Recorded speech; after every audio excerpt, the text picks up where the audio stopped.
Hello everybody, welcome to WhatCulture Gaming. I'm Scott, joined by Ben Roy. Hello there.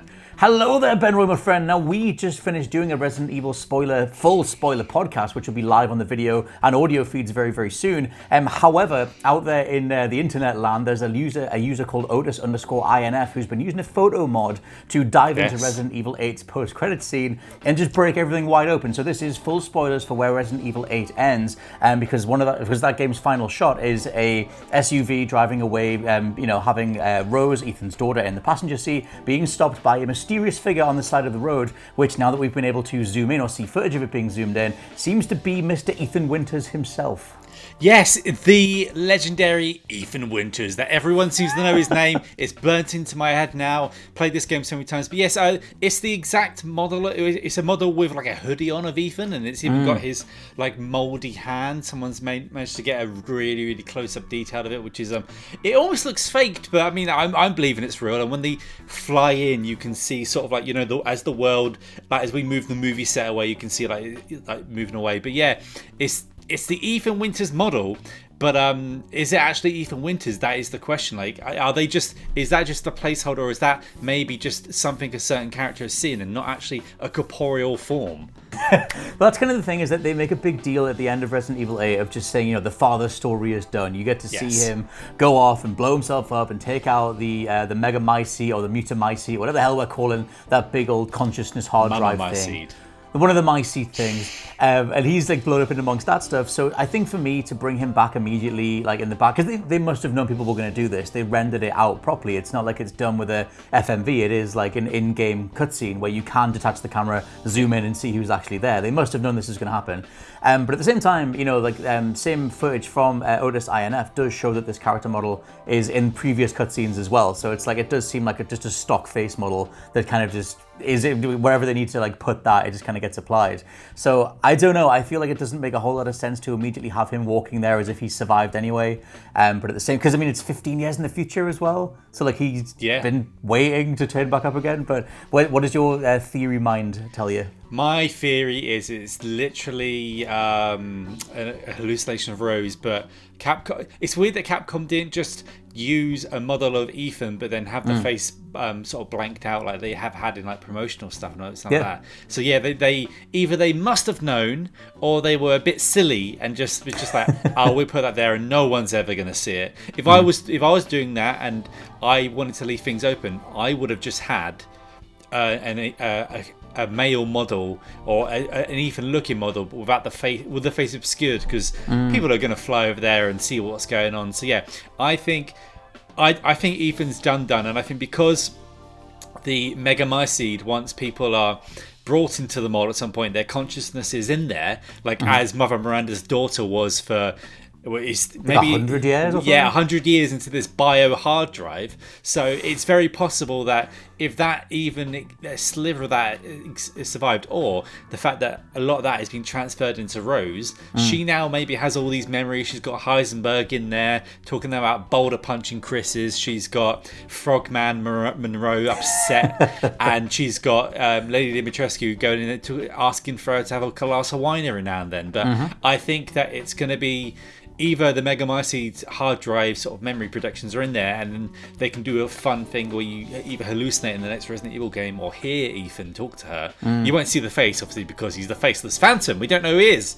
But I think it's that, and he's going to be an hallucination. Do you concur? Yeah, kind of. I think that like the whole Mega Mycete thing is just so all over the place in the game. It's whatever they need to serve, MacGuffin type thing. And like you said, you have Mother Miranda 100 years ago, lost her daughter to the Spanish flu, then spent 100 years experimenting, trying to bring her back.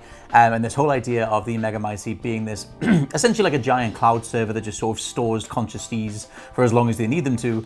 Then I also wonder, because other characters throughout Village say that, you have no idea what Rose's true power is, Ethan's daughter, like what that power is going to be. And I wonder if that is, like you said, being able to at will pull someone out of the Mega Mycete's archives and make them appear. But the vehicle does stop, so it's like maybe it's the first time she's used that power. Whoever the agent is that asks her to go on the job says, we do need you, like your powers or something. We need you for this job.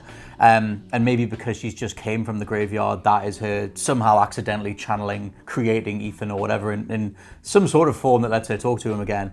But either way, I guess going forward, you want like these sort of answers to come in the next full Resident Evil or in like a DLC thing? I'm so conflicted because I don't want the series to jump ahead 15, however many years this is. Like I want there to be stuff in between because I'm like I'm a little nerd, isn't I? I want to see where all the characters are. Because by the time of those games, like Chris is approaching 40, Leon's approaching 40.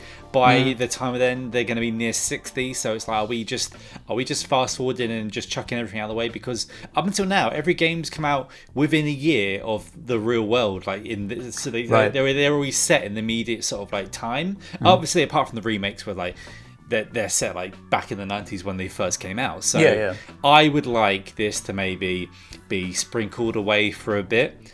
I feel like they want to go with like a Rose for the next sort of game, but then also we need answers like what was the BSAA doing with Chris and using bio weapons and everything like that. And I would like to see a bit of a more explanation of like, we'll probably get that in the Rose game, of how Rose became basically a weird sort of child soldier, because she essentially is going to be that if she's at that age, so young, being used by whatever new hat this organization is wearing at this point, because this could be Umbrella 7 at this point. We don't actually know.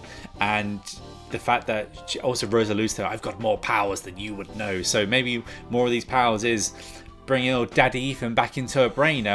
Would you like to see this DLC or game? Personally, well, that's I'd kind like of this as a game. my whole thing, like the end of Village. Like you have all the stuff with Chris where he's like, we need to go to the BSAA because someone needs to pay for everything that's happened in regards to the mold and the Mycete and everything. And because of, we talked about this on the podcast, but in terms of, RE7 had like those 2 DLC packs that were like essential, where you get to play as Chris a bit more, and it feels like that would make sense to do something with that. But I guess following Chris's side of things, if they do that for DLC, then do you also do a 15 years later tag on like extended story to sort of pick up as Rose?